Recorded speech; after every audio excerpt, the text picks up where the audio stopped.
Hi, everyone. I'm Steve Piasecki. I'm the Upstate Coordinator with the Supportive Housing Network of New York, and happy to join you today to talk about seniors and aging and supportive housing. This is part of a peer-to-peer networking series that we've developed for our Upstate members. So hopefully that includes all of you folks, and I see there's at least 50 people on so far, so happy about that.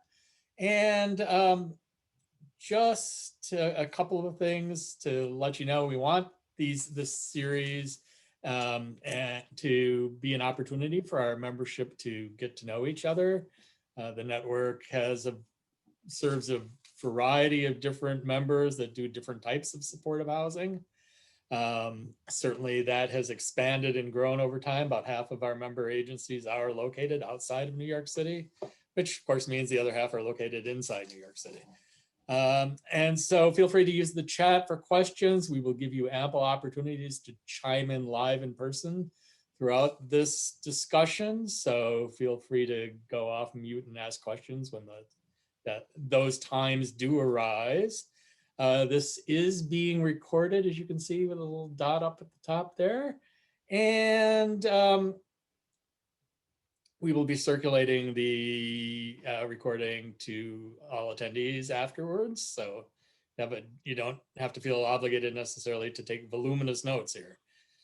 This, as I said, is the third in a series that we developed with some guidance from our Upstate member board and in discussions with several of our Upstate members. We would love to continue this forward in the fall. We welcome your ideas, both ideas of topics that you're interested in talking about in the supportive housing world.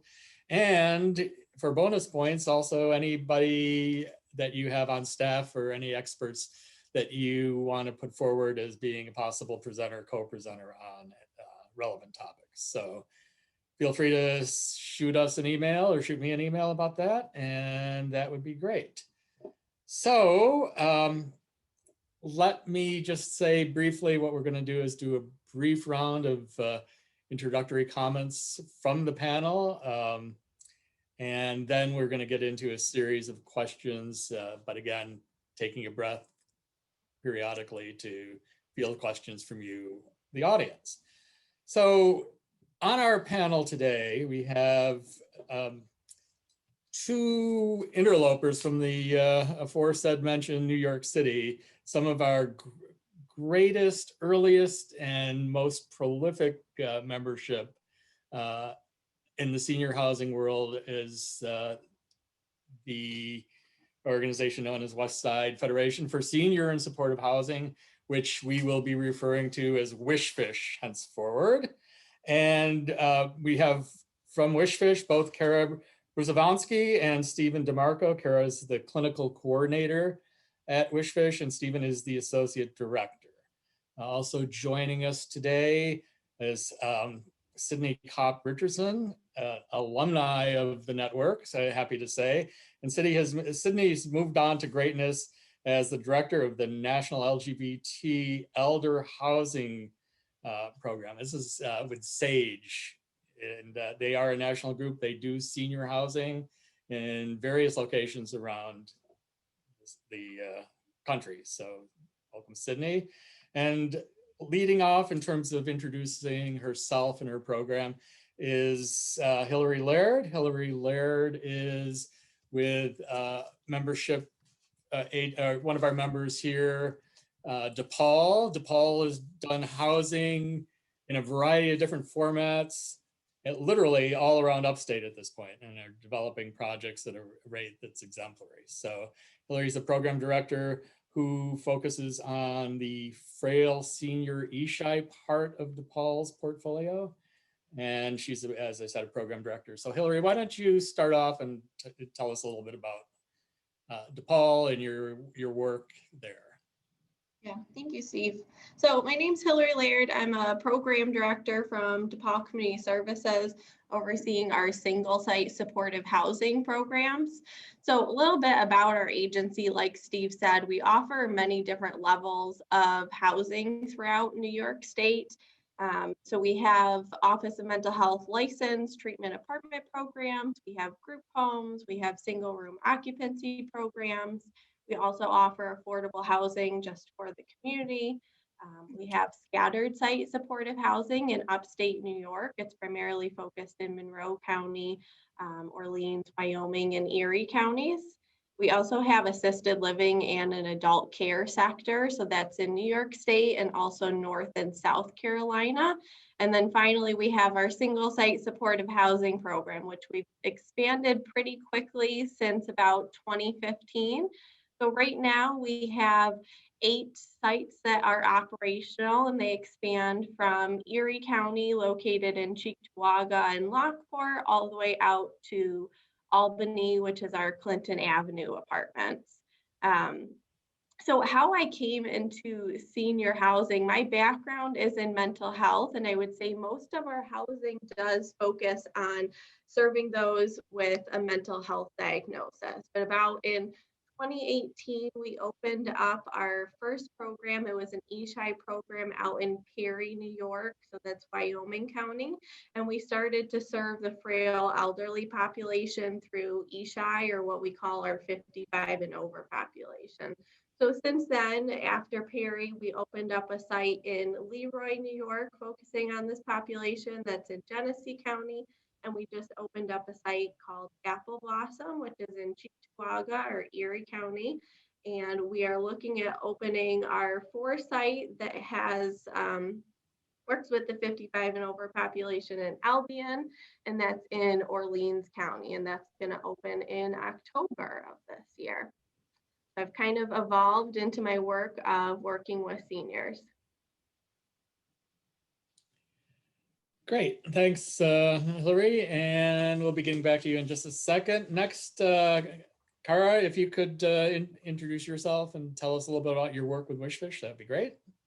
Hi, good morning. My name is Cara Brussovansky. I am a clinical coordinator at Wishfish. I've been with Wishfish for over 20 years, starting out in the adult homes, working in some SROs, and most recently I'm supervising social work staff in the senior independent apartments in Manhattan. I've worked throughout the various programs. I'll tell you a little bit about Wishfish's mission. Wishfish has been welcoming home people for over 40 years. The Wishfish supportive housing model integrates compassionate property management with on-site social services. Working together with our residents, our mission is to provide safe and affordable housing that supports the dignity of each individual and enhances the community both inside and outside of our buildings. Our population includes frail elderly individuals, older persons living with serious mental illnesses, homeless individuals, persons living with physically handicapping conditions, grandparents raising grandchildren, and families. As you can see, we serve a very diverse population in over 25 buildings across New York City, in Chelsea, throughout the Upper West Side of Manhattan, and now more recently, we've moved into the Bronx.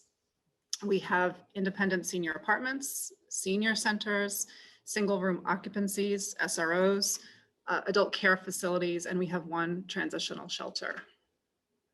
Great. Thanks, Cara. And Stephen, do you want to follow up with a little bit more about your work in Wishfish? Yeah, good morning, everybody. My name is Stephen deMarco. Excuse me. I'm one of the Associate Directors of Social Service at Wishfish. I'm currently acting clinical coordinator at Tres Puentes, one of our newer programs, which is a combination building, which I'll talk more about in a moment. It's one of our newer buildings. I've been at Wishfish for 10 years now. I also come from a very heavy mental health background. I started out as a clinical coordinator in one of our adult care facilities, a population of 50 and above, formerly homeless, mentally ill seniors. Transitioned to the Tres Puentes building, which is a combination building where we have NYCHA waiting list residents and people who are formerly homeless and mentally ill. So we do have a combined, this is a combined project where we've mixed populations. As Cara said, we have independent apartments, SROs, ACFs. We have 1 shelter and a senior center. I won't go too much more into the mission. Cara explained it very well. Great, thanks, Stephen. And Sydney, last and certainly not least. Hi, thank you. Happy to be here. My name's Sydney Kopp-Richardson. I'm the Director of National LGBT Elder Housing Initiative at SAGE. And SAGE was founded in 1978, so we're the country's oldest nonprofit working to provide services and advocacy for LGBT seniors or elders and address LGBT aging. We are headquartered in New York City, but we have over 30 affiliates across the nation. And in 2019, we opened Stonewall House in Brooklyn, which is 145 units. And in 2021, Pride House this year in the Bronx, which is 84 units respectively. And this is the state's first LGBT affirming affordable senior housing, which is really exciting. The National Housing Initiative was developed in 2015 as a response to what we saw as a growing need for affordable housing in LGBT aging communities. So we work to create a continuum of interventions for older adults through cultural competency trainings, building housing, which again is very new for us, providing tools around aging in place and technical assistance for service providers, developers, anyone interested in doing this type of housing across the country. We're also developing trainings specifically for developers and real estate folks and property management around cultural competency and affirmatively providing services for LGBT seniors. There's about 3 million LGBT adults over 50, age 50 right now, and that number is supposed to grow to around 7 million by 2030. So this is a very intensive need. We see higher rates of poverty in LGBT elders, which has a lot to do with legacies of discrimination and life experience. So through our client services, we also provide support through our SAGE senior centers, care management, case management, as well as programming throughout the day, 5 days a week. This has changed with COVID. We provide meals, we offer a spectrum of support, and our Brooklyn and Bronx SAGE centers are also now located in the new affordable housing buildings. So that's really exciting. And I will stop there. Thank you, Sydney. So I'll start off with start at the beginning, why not? And I'm curious about issues around citing your senior housing projects in your community and what your agency might do and what you yourself might do on site as far as really integrating your tenants and your housing building into the community. So maybe Hillary, if you can start off, that would be great. Yeah, of course. So at DePaul, we really like to take the approach of we're not just opening a building, but you're becoming a part of the community when you open a new site. And just to give a little context, many of our buildings are in upstate New York, they're in rural counties, and we may open up a building that's in a residential neighborhood. And so they're not used to having a larger building or complex open up in their neighborhood. So we do see a lot of hesitation, a lot of curiosity from the neighbors about what we're doing. So we really like to be proactive from the beginning of how we work with our neighbors, how we work with community agencies and educating what we do. And it's also really important about how we keep up our building. So how it appears, how the inside appears, that it's clean, there's no garbage around. People are proud of having this building in their neighborhood. So we always like to say, if you come into one of our buildings, the way you see it when it was first built, that's how we want it to look 10 years from now as far as the upkeep. So some of the things that we've done to be proactive is we've really targeted the police and law enforcement, EMTs, state troopers, trying to build a positive relationship with them, because when you're opening a building that serves affordable tenants, tenants with a mental health diagnosis or frail elderly, you're obviously going to have to call 911, interact with the police a lot. And so starting off a strong relationship with them is really key. So what some of our sites have done is they have free coffee that they offer in the center of their building, so the police can just come in, stop by, make kind of friendly chatter with our staff and build the relationship that way. We've also had some cookouts outside where we invite the police, law enforcement, EMTs to come, and we do some interactive activities or like tournaments or games with our residents. And that's been really cool to see our residents interact with law enforcement in a different way. So they're not just seeing them when 911 is called, but seeing police on site in a positive way has really been a game changer for us. So we try and be proactive, get people out, do tours, have your community agencies come inside and see what you do and talk about it. If you can get someone on site seeing your apartments, I think that goes a long way instead of phone calls or through emails. It really sticks in your brain when you can shake someone's hand and get them out on site. We try and be proactive. Great, thanks, Hillary. Folks from Wishfish, do you want to add to this discussion? Sure, hi. Wishfish is also very proactive from the beginning. Before we even propose a project, we go into the communities. We're talking to the local congressmen, we're talking to the police departments, we're talking to all the community groups. We're attending any meeting we possibly can to get a feel for what the community needs and how we can contribute to it.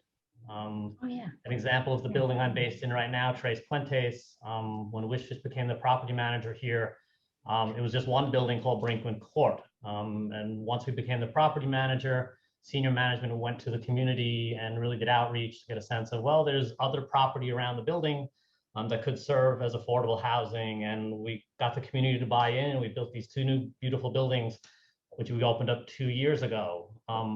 Part of that was the community determined we needed more healthcare. So we were able to get an FQHC built on our property, which serves the whole community. Well, that was the goal pre-COVID. When COVID struck, it became a testing center. And over the next few weeks, it's going to become a vaccination center. So that's all open to the community. It was also determined we needed a pharmacy nearby. So we have a pharmacy built into this building also. And the senior center across the street in the housing project is kind of run down and old.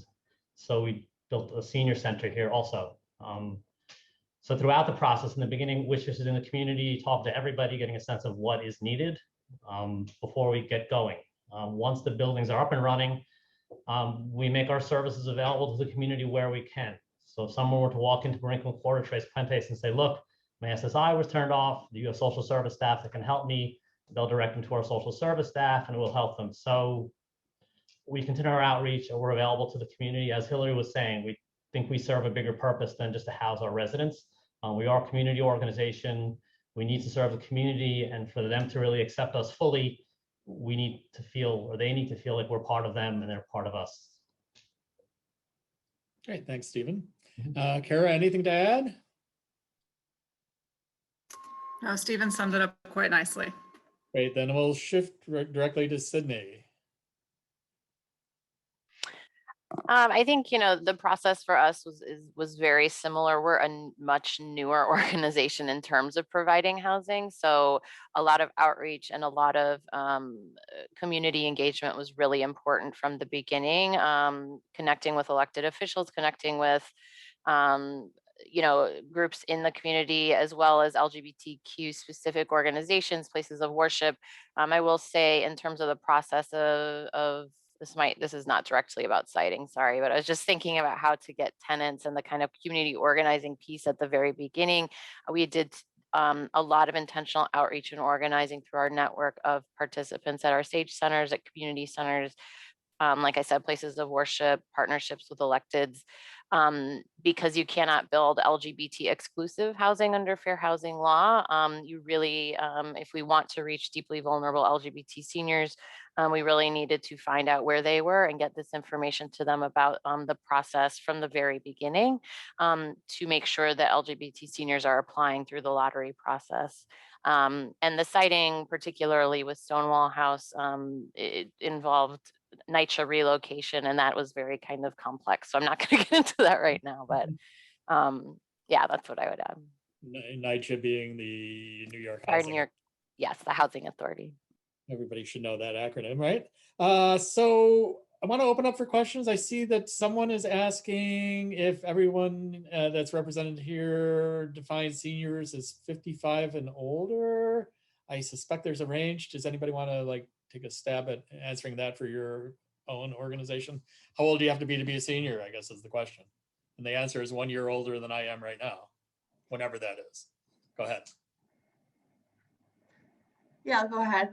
So all of our sites that we offer are mixed use. So when I give my perspective, I'm talking about community tenants, those with a mental health diagnosis, but we also have 4 sites that serve the frail elderly population through ESSHI. So that's someone who's 55 and older.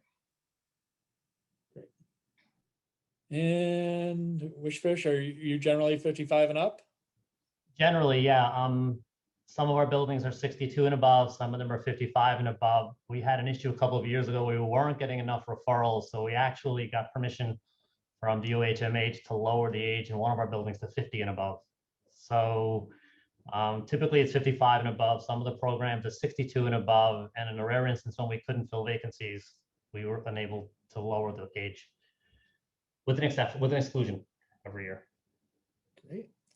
And someone's asking if there's anybody, there are, I mean, if asking about Long Island, there are ESSHI frail elderly programs on Long Island. I don't know if anybody here wants to raise their hand and say, yes, I'm from Long Island and I represent one of those programs. But yes, indeed, this is something that is really available all around the state, as you can tell from Perry, New York, where maybe only a few of you know where that is, to New York City, where a couple of folks might know where that is.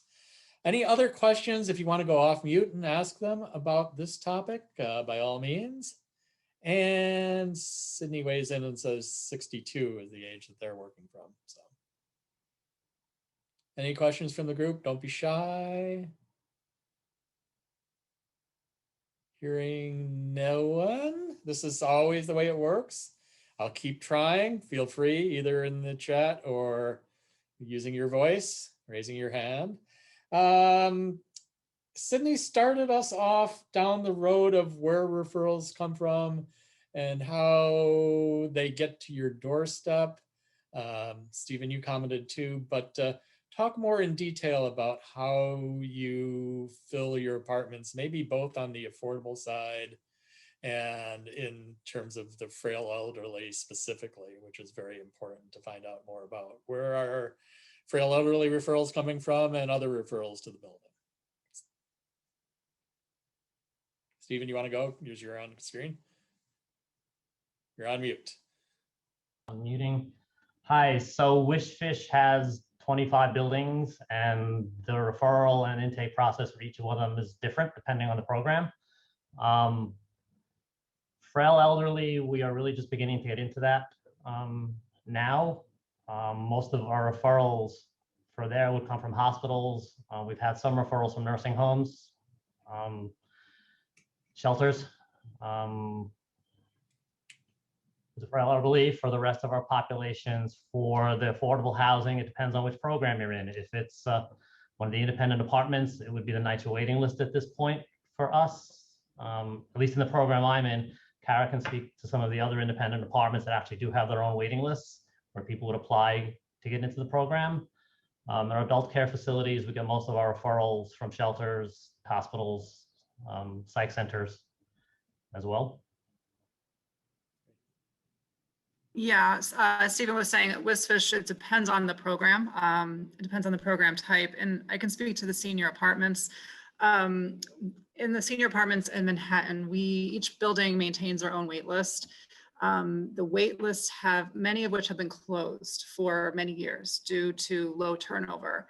However, this past year, COVID has forced many units have opened up. So wait lists, we are going into wait lists now to determine who is coming up. Lots of situations have changed. And when I say wait lists, some of these wait lists are up to 10 years old. Like some people have been on these wait lists for that long. So when we go into the wait list to interview the next client, we might pass through 20 numbers before we get to somebody who is ready to come in. So those referrals originally, I believe, came from the community. But again, because they're 10 years old, it's hard to say where they first heard of our programs.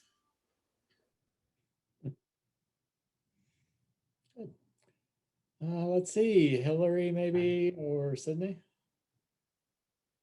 Was Steve raising his hand? Yeah, before we get off, so our newer senior independent apartment buildings have been NYCHA waiting list based. And to kind of hop on what Cara was saying also, the waiting list, some of the people that moved into this program I'm in now have been on the waiting list 10 to 15 years. So the need for affordable housing in New York, if that's just an example, if our WishFish waiting lists were 10 years long and we were pulling people off the NYCHA waiting list that have been on the waiting list for 10 years. But yeah.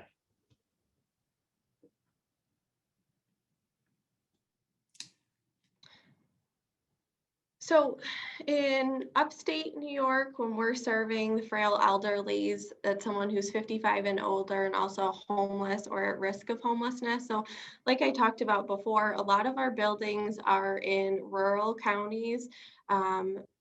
The site out in Perry, New York and Wyoming County, they actually don't have a shelter within that county.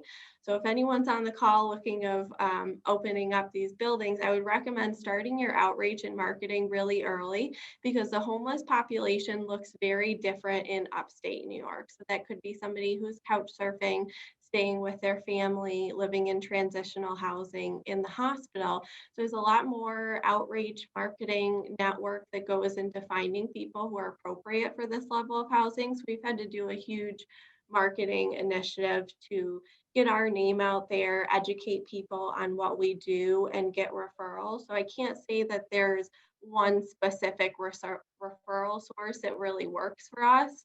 I have a massive list written down of where we've gotten referrals. So we work with home health care agencies, the VA, we talk with the county health department, the court system, probation.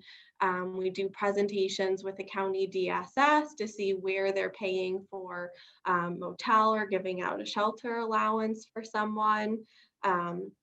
Hospitals, if your county doesn't have any shelters in there, we do a lot of outreach to food pantries. Work with your local NAMI. We work with skilled nursing facilities, rehab, medical respite programs, transitional housing. We've even spoken with realtors, pharmacies, and then we make sure that our information is posted on a variety of just local housing websites that people would typically go to. So 211 for housing resources, we put an ad up there. We're even on Craigslist. We have our website where we link directly to our applications. We just try and make it as easy as possible for people to find our information. Also, I think when you're serving the 55 and over community, sometimes there's a misunderstanding that you're assisted living or that you're a nursing home. So there's a lot of education that goes into it ahead of time to make sure people understand what you do and what you offer, because we don't do any hands-on assistance. So I would just say, get ahead of it.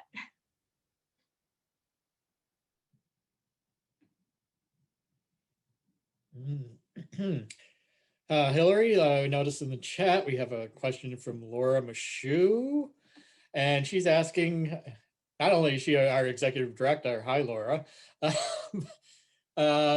she's asking about your relationship with the local continuum of care. Yeah, so all of our sites, we work with a local continuum of care. I would say when we're thinking about opening a building, I'll start to do my outreach at least 6 or 8 months ahead of time. So the continuum of care is one of our first stops, along with the Office of Aging, to present our information and start our connections there. Great. And this has prompted the following thought bubble in my brain that I'll just share. In mentioning the New York City Housing Authority and how WishFish has worked and collaborated over the years really with the Housing Authority, keep that in mind if there's anybody doing development on the call, that the Housing Authority could be a resource to collaborate with in terms of gaining the resources and the wherewithal to help them and help develop new supportive housing opportunities. Obviously not at the same size and scope that we're talking about with the WishFish programs, but certainly right size for your community housing authorities, have, you know, long waiting lists of people that need affordable housing. So they sometimes have land and areas to expand upon. There are other incentives. So just keep that in mind. I'm throwing that out there on our own behalf as the Supportive Housing Network. Any other questions from the group and the audience? Come on off mute. Don't be afraid. We won't bite.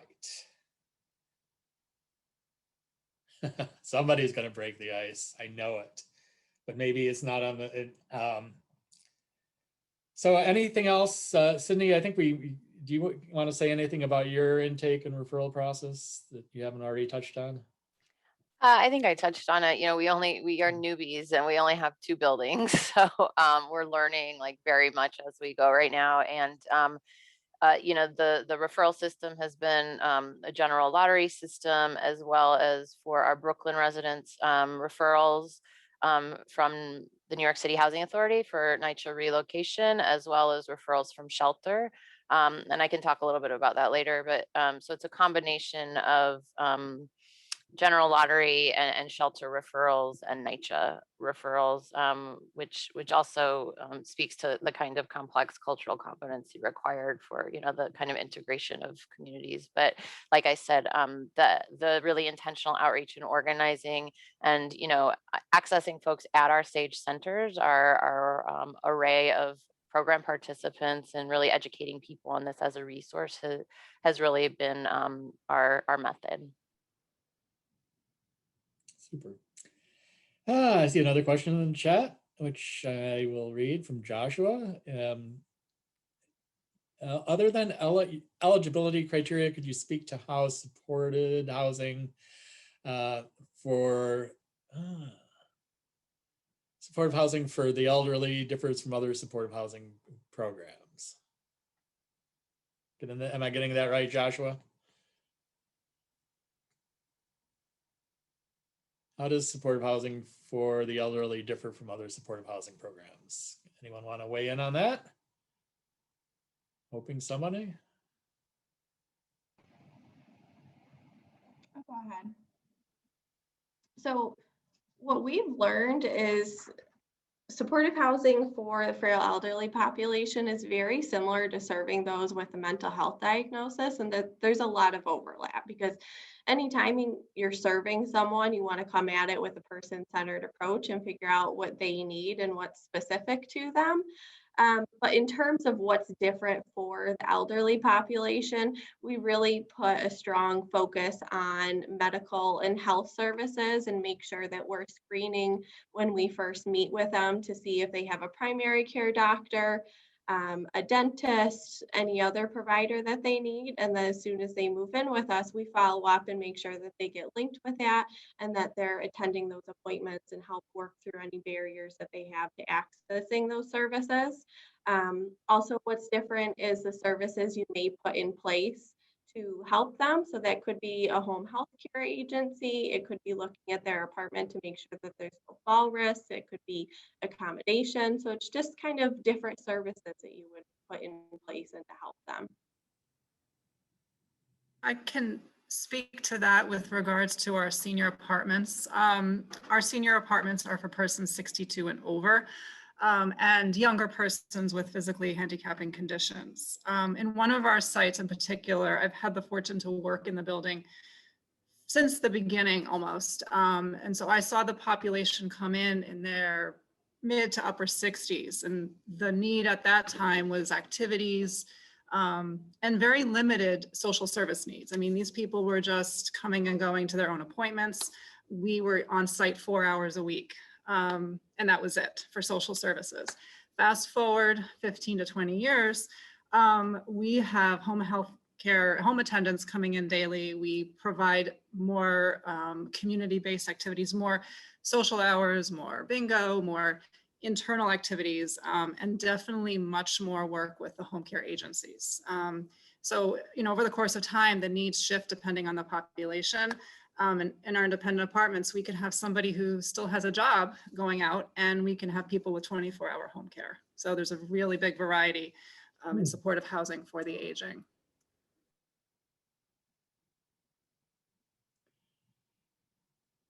So, Cara, it sounds like a lot of the work that you and your staff might be doing on site is coordinating, juggling all the people that are coming in to provide services on the senior side, especially. Yes, a lot of time spent advocating for increased home care, trying to keep people in their homes for as long as possible. I mean, we have some people that just a couple of hours of home care can make the difference between nursing home placement and staying home.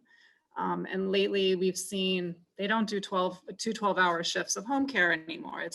To get that, it takes a lot of effort and advocacy and appeals. So yes, a lot of time is spent trying to negotiate through external providers. Great. Hillary, anything to add on that front?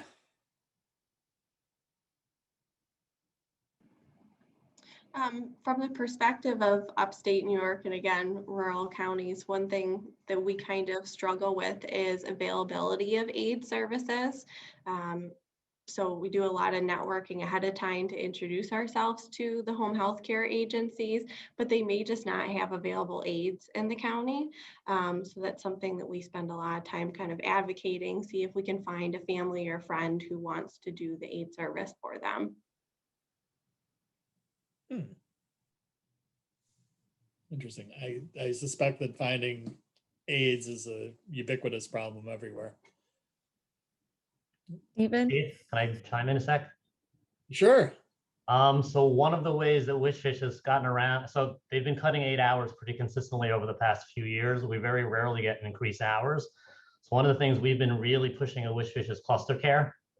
It enables us to keep an aide in the building several hours longer than typically we might have in the past. So one aide might work with 3 or 4 people, but it's over the course of a day instead of a block of 3 hours in the morning and then they leave. So one thing we look for is cluster care. We've had to look for some agencies to be willing to provide that service for us, but where we've been able to come up with it, it's really enhanced our services in the building. So that would be a suggestion I'd have for anybody looking to enhance their 8 hours. Great. Let's see. Joelle, did you have something? I saw your great shiny face. Oh, I was just trying to get you to call on Stephen, but he spoke now. Oh, good. All right. Anything else on this topic? Clearly, the lack of home health aides and other healthcare coming in is a challenge. And I like that cluster idea. I think it's in part a challenge of wages, as so many of our issues are in the supportive housing world. Ah, good. So let's see. Any more questions? You guys are being very shy. Let's see. So moving along then, issues around intake and roadblocks, barriers were mentioned already, but what types of barriers do you face getting people into the program once they've been accepted, if you will? And I highlight the issues around having the appropriate paperwork and documentation specifically. Maybe Stephen, you want to kick that off? Yeah, so I've been at WishFish for 10 years and I've worked in 2 or 3 different kinds of programs now. And getting people into the building, getting them in once they've met all the requirements hasn't been such a problem. We can move people in, but I find, and I don't want to throw shelters under the bus or anything, but the lack of preparedness with IDs, insurance cards, it's distressing how people come in with so little of the necessary things they need to get services. So we often spend a lot of time with residents just getting them like a basic ID. They may have a social security number, but to get services in some instances, you need the actual card, or just a basic birth certificate. We spend a lot of time, especially in this program we opened up. I can think of 10 people. We spent easily 2 months just trying to get them the paperwork that they needed so that we can begin getting them medical care or providing them with their benefits. So for me, it wasn't so much necessarily getting them into the building, because once they meet their criteria, we can get them in. We'll do the intakes and we'll process them and we'll move them in. It's just that afterwards, it would be nice to see that people were coming in with more complete packages. So we had everything to work forward with right away and get them their services and get them settled. And I don't have an answer as to how that would change. It's gotten worse during COVID, obviously, because agencies just aren't open. Great. And now the chat box is popping. Does anybody want to dare to go off mute and actually ask their question live? Kelsey, how about you? Sure. Yay. Hi. So we are at the brink of opening a mixed demographic site in Kingston, New York, and we have a couple under our belt. So we're not necessarily newbies, but we're obviously not experts at all. But at some of our units, our buildings where we have ESSHI folks or frail elderly or different demographic of folks, and then also some that just qualify with AMI or income. There's a lot of like us and them, and it's hard to bring the community together. And, like, why can't you just evict this person? They're making noise, or they're formerly homeless. They're still learning how to, navigate a community like this. And I'm just wondering if anyone has any advice on kind of how that comes together, or how you combat that with support services. I can speak to that a little bit. I think so. First of all, just for some context, at Sage, we're talking about developing affordable senior housing with the inclusion of the provision of culturally competent services. And when we say cultural competency, we need to think about, of course, the needs of LGBT people, but also everyone involved and everyone in the building. So from the get, providing cultural competency trainings for the developer, the property management, and the service provider, and also addressing the issues of intersectional identities, which is something that has come up a lot at Stonewall House and Pride Houses. We have a mixture of folks. We have LGBT elders, we have folks coming from shelter, we have folks coming from NYCHA, we have straight people and cisgender people and queer and transgender people. So cultural competency really means addressing some of these issues that come up in the building. And I think that you can do some of that in programming and develop programming that really speaks to the kinds of cultural needs of the folks that are living there, which is going to be diverse. Issues of racism, community displacement, understanding the needs of formerly homeless folks and how that type of trauma can show up once someone moves into a building. Requires conversation with other tenants and education with other tenants. But I think it starts with really cultivating that knowledge amongst the staff, right? So maybe this person isn't just difficult, maybe this is a trauma response, and how that shows up once someone is stably housed for the first time.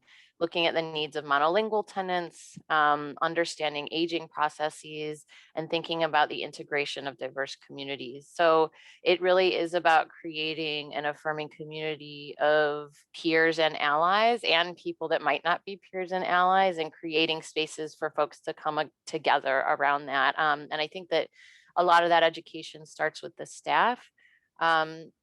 But there's going to be tension, and we see that tension right now, particularly with COVID and with the public health kind of like fear and the isolation that is happening. But really, cultural competency training for all staff is a big piece of that, I think, and that means not just cultural competency for one specific community, but really broadly and clinically, how do the issues that people are facing show up once they move into housing?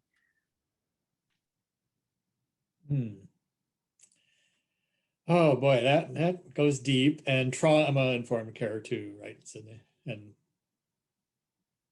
anybody else want to weigh in on this one? I will just, one more thing I'll add is when we think about trauma, it's, like individual cases of trauma, of course, but also what does collective community trauma look like? We see that in the ways that the trauma of surviving the HIV epidemic is coming up a lot for people in the LGBT aging community with COVID, right? And reliving that kind of community trauma. And that shows up in ways and then can cause tensions amongst tenants. So really looking deep at the way that collective trauma shows up for people in the ways it impacts the way trust is built or not built, and trying to find ways to rebuild trust when it's not always there because of kind of prior histories. And we do see that even things like cognitive function and decline, there's been some new studies that have come out that show that LGBT people are facing higher rates of cognitive decline and dementia. And it just kind of demonstrates the impact of discrimination and oppression on people's physical and mental and cognitive health as they age. So I always try to keep that in mind when we're thinking about, how do we cultivate community? Let's take a step back and think about the kind of trust barriers that exist for different folks for different reasons. Awesome. Anybody else on the panel want to weigh in? It's a tough act to follow.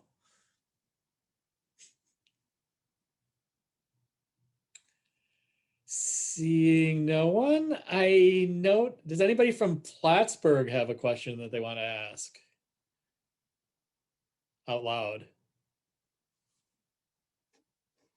ETC employee, thinking about you.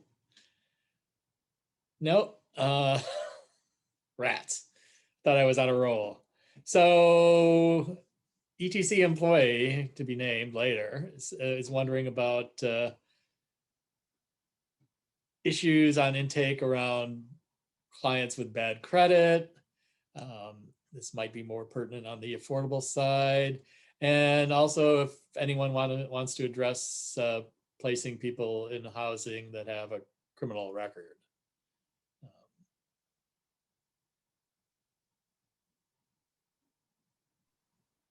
Hi, so I'm thinking of the NYCHA program, the NYCHA program-based voucher program that I'm in right now. Bad credit doesn't pay, and that doesn't, at least doesn't feed into it here. NYCHA, we do a financial assessment, and it's based on their benefits. It's not based on their credit history necessarily. What was the other half of the question? Criminal record?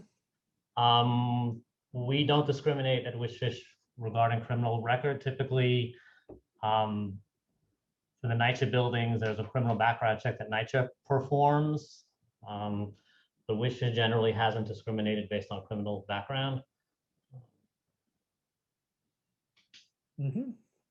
Anyone else? So, all right. At DePaul, all of our buildings are funded with low-income housing tax credits. So that means that we have a financial application and also a background check that goes in to this. So for anyone who has a criminal conviction, we do take a look at it. But there is a pretty lengthy kind of survey that someone would fill out that I really like, because it talks about, how long ago was your criminal history? What are any signs of rehabilitation? Have you been in the community since your criminal conviction? Have you repeated the offense again? So we kind of take a look at all aspects of it and make a decision based on that. Great. I bet you somebody's going to ask if you could share that document.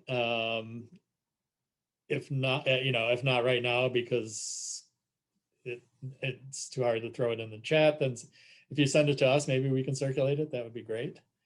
Yeah. All right, good. Last here, I think, on this topic, Lisa, who is not able to come online, is wondering, she says a lot of times the individuals that they work with don't want to go through the time and effort to get proper documentation.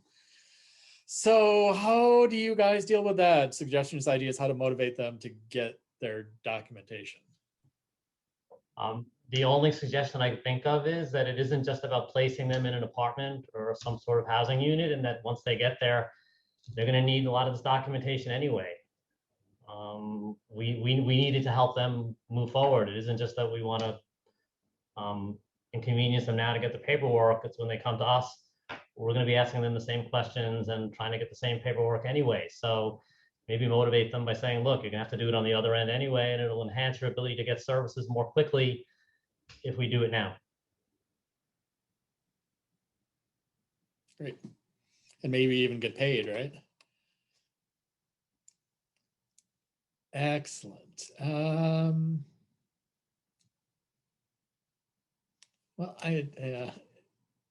anybody else? I'm trying to scroll through the chat here. This has been really helpful. Anything else on moving in and what it takes?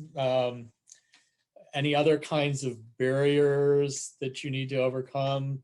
This might be an opportunity to talk about modifying your site to make it accommodating. Any special things that any tricks of the trade, I guess I would say, that you've found in your work?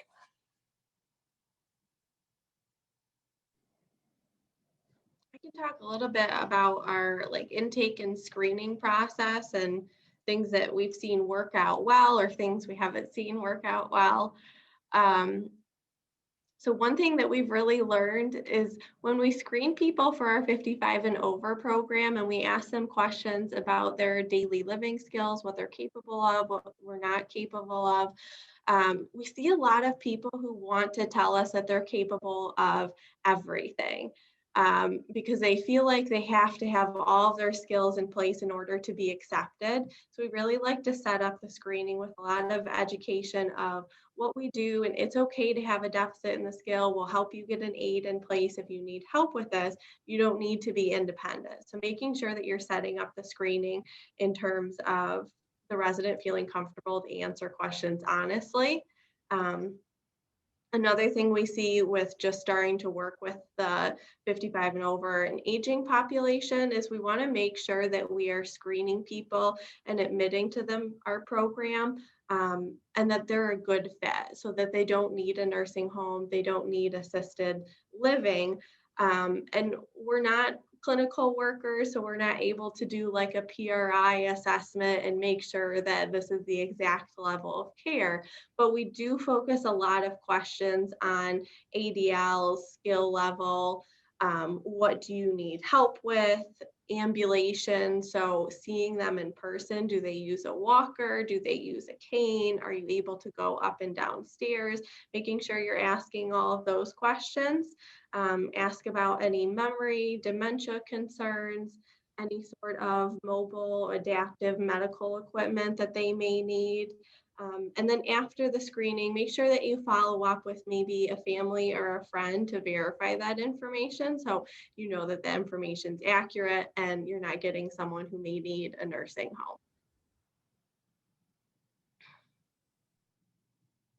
In the senior apartments, our intake screening is simple, like Hillary was saying too, it's the financial screening to make sure they fall within the income guidelines as well as resource limits.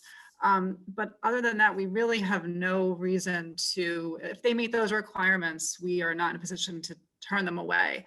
And what we used to do before COVID, we would do home visits. The manager and myself would go into people's homes and do the interviews, which gave us a picture is worth 1,000 words, and sometimes a visit is worth even more, to see where the person's coming from, to see how they maintain their house, and kind of know what type of person or what's coming into our building. I mean, we couldn't reject them on any basis of hoarding or things like that, but we would know at least what kind of services we would have to keep on the bench once the person does move in. Great. Anyone else? Hillary, you brought up a point that I didn't consider to right now, but of course it happens that at times in life, someone may reach a point where they really need more intensive care. And I'd ask that you all could talk about how that process works, how you might look for hospital or nursing care or anything else for folks living in your program who turns out over time might need more help than you're able to provide. Yeah, so one thing we've learned is all the networking and marketing that we do ahead of a project really benefits us when we have a resident who may need a higher level of care, that we already have those connections built and we know who to go to and who may have openings or even outside of the county. So we kind of already have those resources in place. And we also want to look to see if that person can stay with us, because not everyone wants to go to a nursing home or assisted living. It really takes kind of their sense of independence away from them. So we may look at increased home health care aid hours or linking with a managed long-term care provider to see if they can put in more enhanced support through their insurance. We really want to keep them in their apartment as long as possible.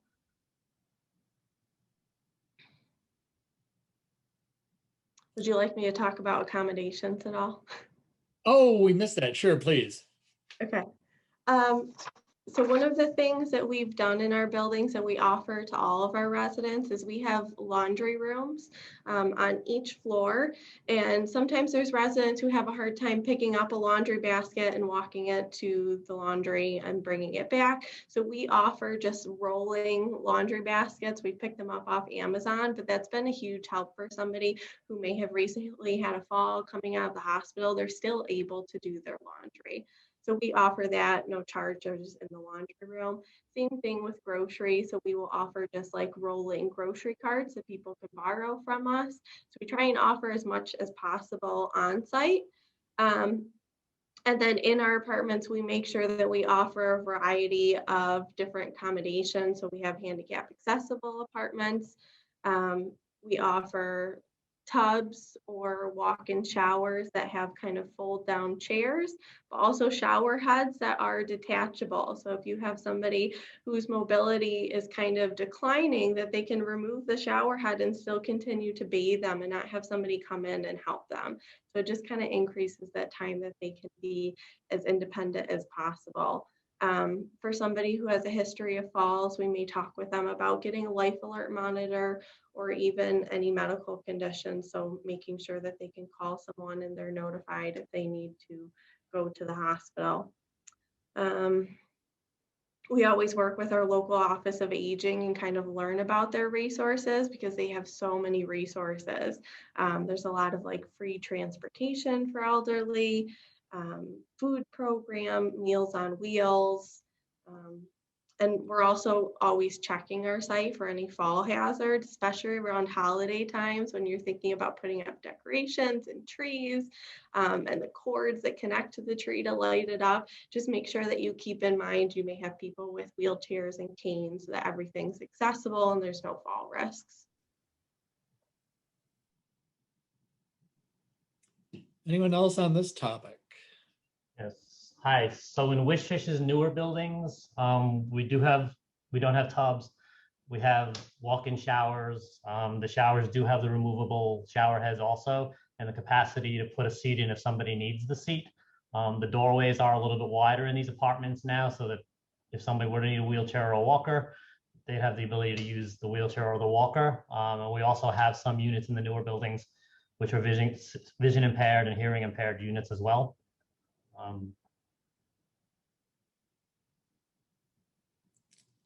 As does DePaul, for sure. I have one more thing to add. In supportive housing, you always provide furniture for people. So we always make sure to sit down in the furniture before you purchase it and to make sure that it's comfy, but it's not too comfy where somebody couldn't get out of it. So make sure it's firm enough. And you know, Hillary, one other thing, your boss, Mark, is kind of, he has a list of 100 things he wants in every building. And it's a really smart list. But I know one thing that you guys have done of late that I think helps with this particular population is rather than having storage for tenants in the basement, um, that space is actually within the apartment in some of your newer sites, so that there's a big honking room that people can store their things in. Does that help with the senior population? I bet it does. Yeah, absolutely. Yeah, we have a storage room that's right off of the kitchen, and it's almost like a second bedroom. When you give someone a tour and you open up that door, they're like, wow, I don't have to go to the basement for storage. It's just right there. Yeah, they love that. I said that just to make the folks from Wishfish jealous.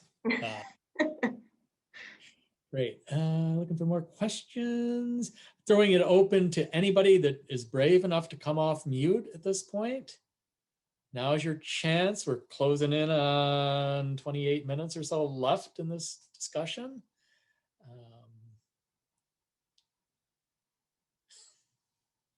All right, I'm going to give up.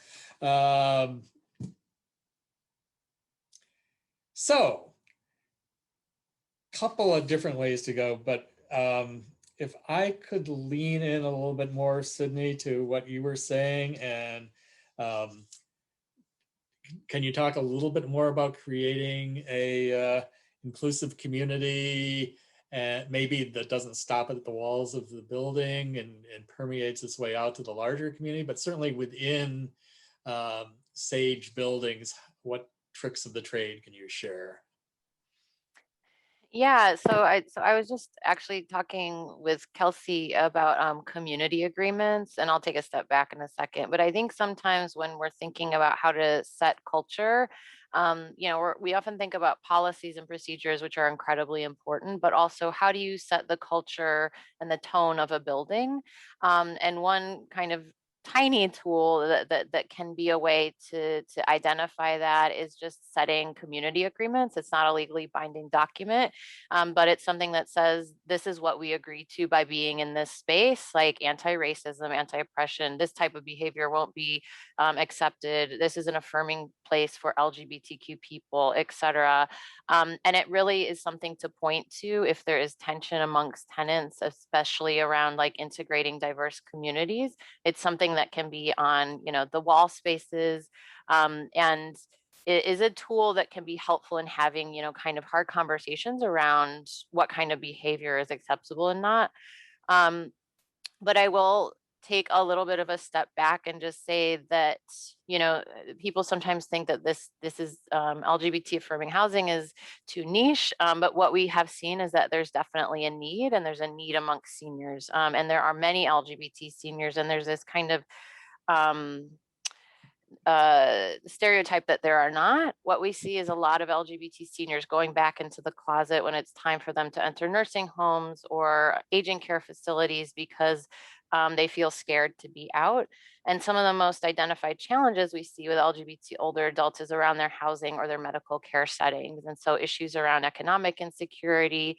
Some people, if you think about like generationally, have lived through being fired for being gay or being trans, being pathologized, experiencing conversion therapy, the different kinds of pieces of history that kind of have compiled into an older LGBT adult's life still impact the way that they feel in a medical setting, in a social service setting, and in a housing setting. So it's really important to just set a standard of safety or creating safer spaces when people, like I said, come in potentially distrustful. Something that we see around barriers is shelter access and safety. And so when I say take a step back, it's not even barriers around getting the paperwork in or getting people into the housing, but the barriers that lie in the pathways to housing themselves. So for shelter access, who falls through the cracks, right? If common referral systems, if it is in a medical system, if it is in shelter and someone doesn't feel safe in shelter, and that's not even to say that the folks working at shelter are not safe, but people might be scared to be who they are, particularly trans people. And if so, those are common places of referral for low income, vulnerable LGBT people. We're really missing a huge segment of the population. So so LGBT affirming housing in terms of Sage's kind of model and what we're trying to support around the country is really just affordable senior housing with the provision of culturally competent services. I talked a bunch about that before, but the creation of welcoming spaces of community, of peers, of allies with affordability taken into account, as well as aging in place best practices that my colleagues have talked so expertly about. I think, you know, it's paying special attention to, again, the kind of history that people bring into this space, particularly around intersectionality. We see even in LGBT, lesbian, gay, and bisexual communities, at times intensive transphobia. And so really doing education around what are the specific barriers for transgender seniors and what they bring to the table. What are the needs of LGBT seniors of color and the compounded discrimination that folks have faced that lead to these kinds of disparate economic health, mental health outcomes that really show up as people age. And impact, like I said, the aging process itself. So a few things around creating affirming spaces. I talked about, you know, community agreements as an example, but programming that reflects the culture, the needs of the specific populations you're working with, language access, you know, art that you have in the space, having visual indicators. So sometimes you know, for example, a trans elder might never have felt safe in a clinical setting, but if they come into your office and you're wearing a trans pin or flag or have something on the wall, they're not forced to out themselves, but they might feel a little bit more trusting and a little bit safer than they have in the past because they've not been reflected for their true selves in any other space they've been in. So those kinds of small visual cues can actually be really helpful for elders who are not comfortable being out or talking about their gender identity or sexual orientation, not assuming someone's gender identity or sexual orientation, and then you know, intentional design, physical infrastructure, remembering that these can be really clinical settings, and clinical settings, whether it be, you know, medical trauma, histories of incarceration, particularly for specific communities, can be triggering. And so even in the very design of a building, which has gotten so amazing in the last few years, can really create a safer space. And then you know, again, making sure that we have like the conversations from the beginning, that this is an affirming space with all of the tenants, with all of the staff across the board from the beginning to really set the culture. Any folks want to add to that? That focus on BIPOC populations too, of course, and the one word that you said that resonates is safety, Sydney, and making it a safe place for everyone. And you know, obviously that relates to trauma, but that's the work of supportive housing distilled down to its essence, I think. Anyone else? All right. Well, let's see. Looking in the chat. Maureen has a good question that, Maureen, do you want to ask it live in person? This is your chance to be famous. Okay, Steve, I will ask it live and in person just for you and because you put a tie on for us today. You're here. So for those of you who've taken a project from idea to opening, what are some of the first few steps that you took to get things going? Hi, so at WishFish, community buy-in is the first step we always take. We need to know that we're going to be welcome in the community and that we're going to be able to provide services that the community can benefit from as well. So first steps are always getting the community buy-in. And we attend community board meetings, we attend church services, you know, religious services. We just get in the community, and once we feel we have a sense that we can provide what's needed, then we'll begin planning what we can do. But the community buy-in is always the first step for us. Great. Anyone else? Hillary, do you want to comment? So my involvement's typically about 8 months before a building opens, so I can kind of give that perspective. But I would say it's really all about community, learn about the community, drive around in the community, see what's important to the residents who live there, and then figure out how your building can become part of the community. So could you open up a community room and have some sort of outside group come into your building and hold it there? So just how can you integrate as best as possible to the community?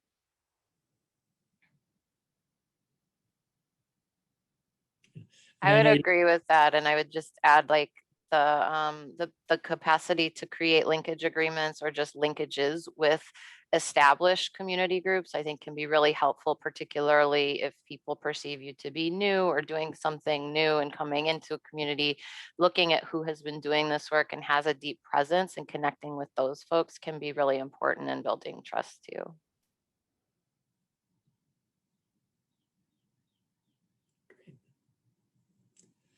So one thing I do want to touch on is the relationship. You know, we talked about diverse types of housing, and you know, specific, both Wishfish and DePaul have a really strong history of working at the intersection of mental health housing and now increasingly frail elderly housing. And in other words, you're taking referrals and placing people who may be 55 years old and may well have a long history of mental health issues, substance use issues, things like that. How do you make that work? Am I right about that? Is in some way, shape, or form there, you can't always, or you shouldn't always say this tenant is in box A, this tenant is in box B, you know, it's all one community. So can you guys talk about working with in a program that serves both the SMI population and the frail elderly population, say? So the building I'm sitting in now, Tres Puentes, is a mixed building. We have 75 or 100 NYCHA waiting list residents on 52 set aside units for people who were formerly homeless and mentally ill. We never announced who is where, so people coming in don't know who their neighbors are. There was an understanding by some of the residents that there might be people who are mentally ill in the building, but we've never treated the people with the mental health issues as different. Clearly they have different needs, so our social service staff works to make sure their needs are being met so that they don't stand out for any particular reason. There's been a lot of outreach within the community and a lot of patience and a lot of discussion, and a lot of what Sydney was saying about making the community just a safe, tolerating community where everybody is welcome. But I have to say, in the 2 years we've been open, the sense of community here and the merging of the two different groups has been happening. I'm very impressed with how the existing tenants from the project that was here and the newer tenants who are not from the mental health DHS side have merged. Clearly, there are a few people who sort of stand out, but that's generally because their circumstances make them stand out. However, I have to say the acceptance in the building and the willingness to have these people in the community with the non-mental health folks has been pretty outstanding. You know, there are people that are melding all over the place and they've made friends. So it takes a lot of patience, a lot of discussion. People need to understand that everybody deserves a chance. Some of the people with mental health issues aren't significant enough that they would stand out to you. A lot of understanding, a lot of outreach. Social service staff is very heavily involved. And again, we do preach non-discrimination. So just a lot of time and a lot of effort goes into making it work. Great. Others? Not too much to add, Steve. I think that was really well said. In our buildings, we do have supportive housing staff who primarily work with our mental health population or the 55 and over population. So for those staff, I think it's really important that they engage with the community tenants as well, that they're always saying hi to them in the hallways and not just focusing on, these are my clients, this is who I work with, but we could also help the community tenants as well. So you don't want to make it too obvious of, oh, this resident's meeting with the supportive housing staff. It's just, no, this is the staff in the building. We're here to serve and help everyone.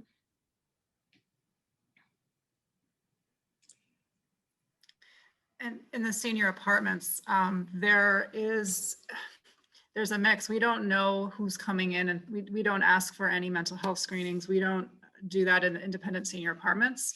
But clearly there is some diagnosed mental illness amongst our residents as well as undiagnosed. However, the staff work with everybody equally.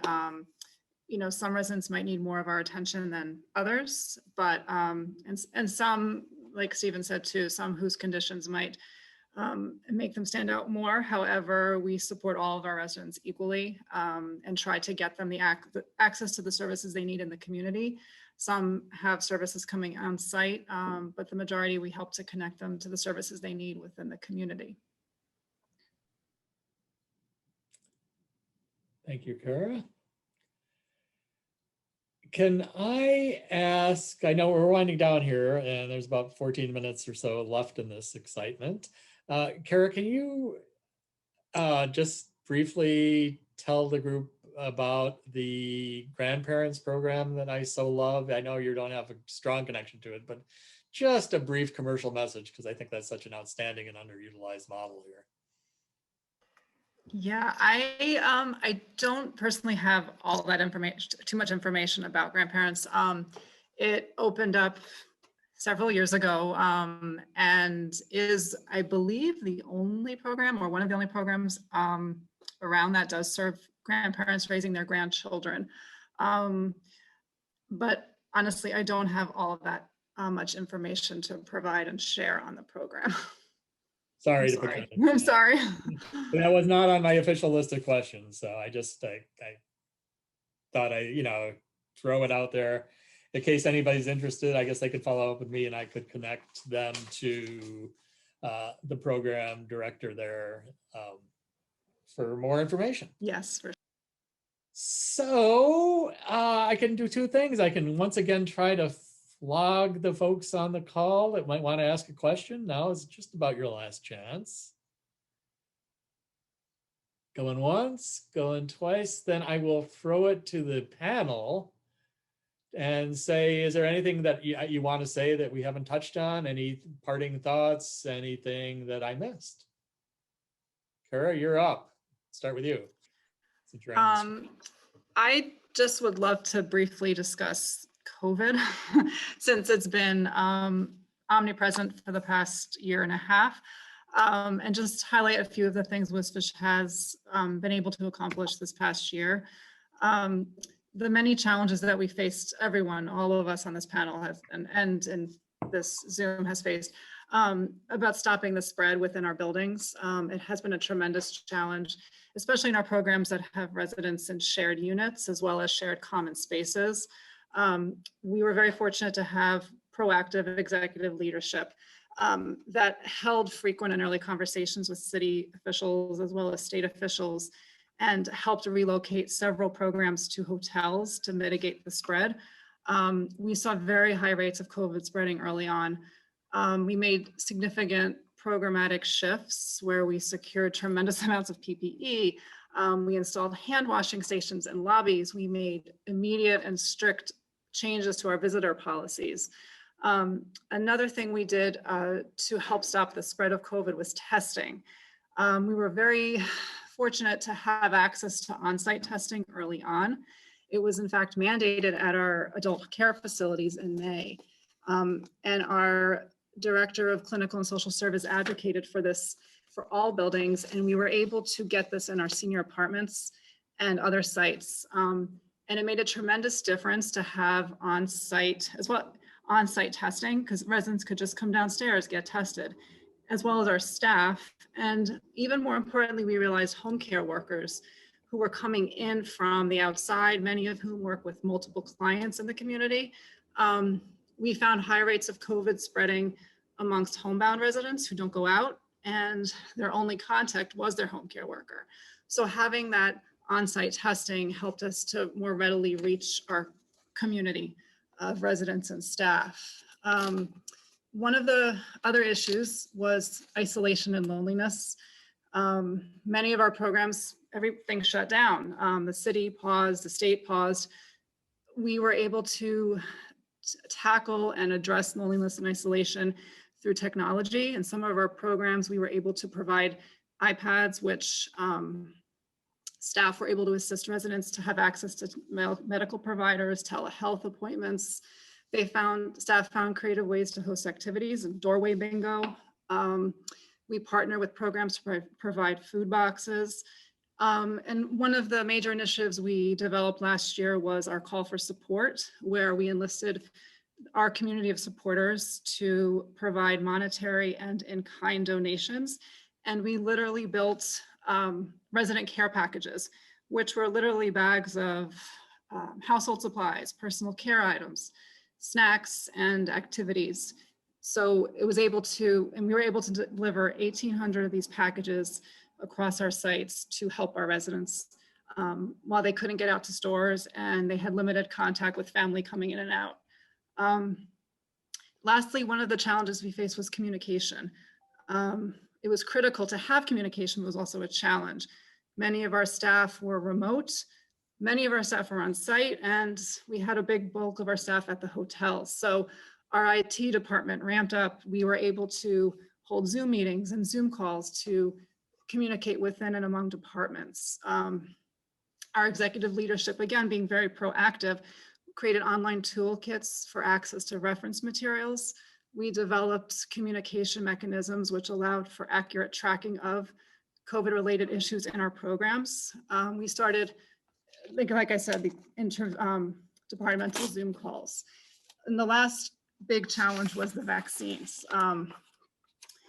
We were very fortunate, again, being proactive, to host on-site vaccine clinics in our buildings. Our senior apartments and adult care facilities were fortunate to host these in January through March.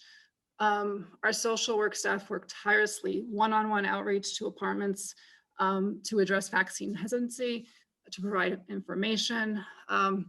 We escorted residents and transported them to off-site clinics. But I'm proud to say that having the on-site vaccine clinics, just like having the on-site testing, was critical in getting our seniors, staff, and home care attendants vaccinated. We had over 60% of our residents receive the vaccine. And in programs where we had on-site clinics, our rates exceeded 80% of the residents. So clearly, providing those on-site services is absolutely critical to keeping them safe in the community. Thank you. Let's see, Stephen, anything to add to that? First off, Cara did she was in the middle of a lot of that. She was a bit of a rock star for WishFish during COVID, so she gets a shout out for that statewide, officially. The only thing I'd add is, so we had food deliveries, and WishFish being a community organization, we'd have overage in the food delivery sometimes. We'd pass it on to our local congressperson or the community center across the street. So even there, we provided food to the community where we could. But no, Cara basically summarized everything beautifully. Super. Sydney, any parting thoughts on COVID or anything else? Yeah, I just, I'll share my information if anyone is interested in any kinds of like models of this specific type of housing. With COVID, a lot of what was shared is a lot of what we saw: food scarcity, mental health decline, compounded isolation. A lot of LGBT seniors don't have any family of origin, and so the isolation has been very intense. We also leased up Stonewall House. We're leasing up in February, March, and so a lot of, I hate this word because everyone's using it, but a lot of pivoting had to happen And we really had to figure out how to find people, honestly, some folks that we didn't know where they were because of their isolation. So our direct service staff in housing have been doing really incredible work with wellness check-ins, food delivery, and the tenants have actually started their own tenants association, which I think came out of this like really intensive need to feel like they were in community when they moved into this space and then couldn't be near anyone. I will also share that we developed a program, like a buddy program that's virtual. And so that's been going really well to just even nationally kind of break the isolation that we're seeing amongst seniors with COVID and the kind of fear, trauma, all of the things that are coming up for people to connect them to others. Thank you. And Hillary, you have your bedding cleanup here. Thank you. So not too much to add. Like Sydney, I'll drop my information in the chat box in case anyone wants to connect or you're thinking about opening something in upstate New York. I'd love to chat with you.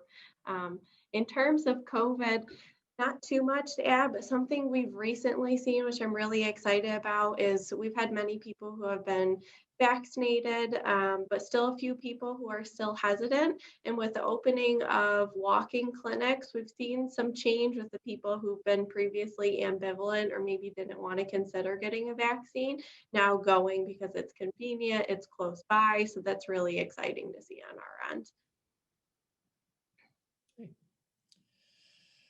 Well, right, maybe a minute early, but I think that's a good note to wrap it all up on.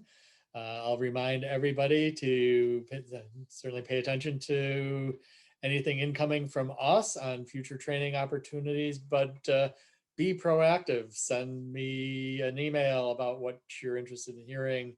If you want to gather on any other topics going forward, or any other feedback that you have about this training series, we'd love to hear it.